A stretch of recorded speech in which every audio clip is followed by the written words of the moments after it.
विकास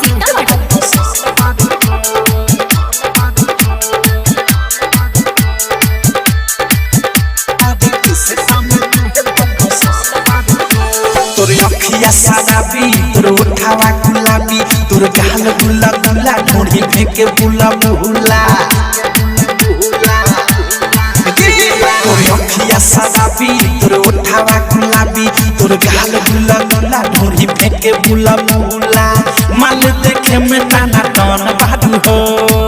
रखो तो सबके तू मन बाडू हो आदि के सीता में तू है तो पसंद बाडू हो ए पाँचों लड़की में तू है तो पसंद बाडू हो आदि के सीता में तू है तो पसंद बाडू हो आदि के सीता में तू है तो पसंद बाडू हो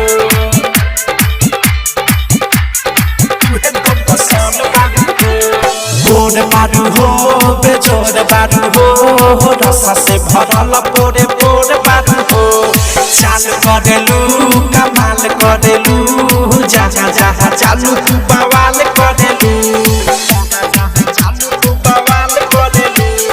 गोड़ बाडू हो बेजोड़ बाडू हो रसा से भरल पोरे पोरे बाडू हो चाल करेलू कमाल करेलू जहाँ जहाँ चालू तू बवाल करेलू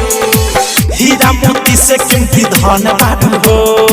पिकअप में ढुकत साना सोन बाडू हो आदि के सीता में तू है तो पसंद बाडू हो ए पाँचों लड़की में तू है तो पसंद बाडू हो आदि के सीता में तू है तो पसंद बाडू हो डीजे विकास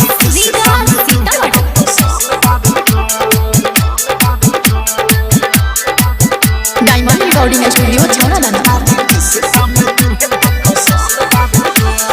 माल कहले हाल कहले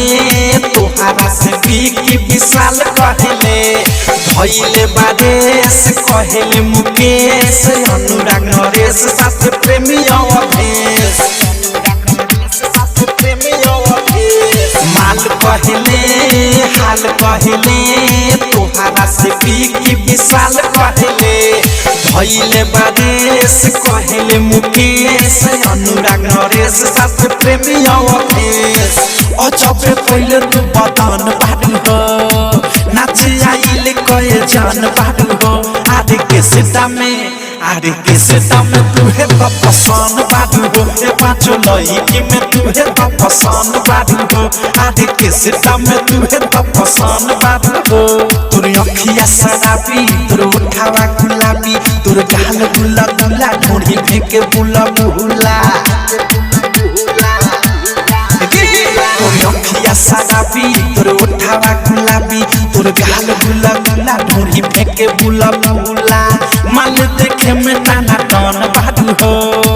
रखो तो सबके तू मन बाडू हो आदि के सीता में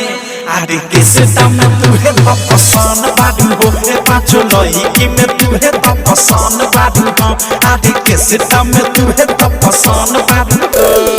डायमंड रिकॉर्डिंग स्टूडियो छौड़ा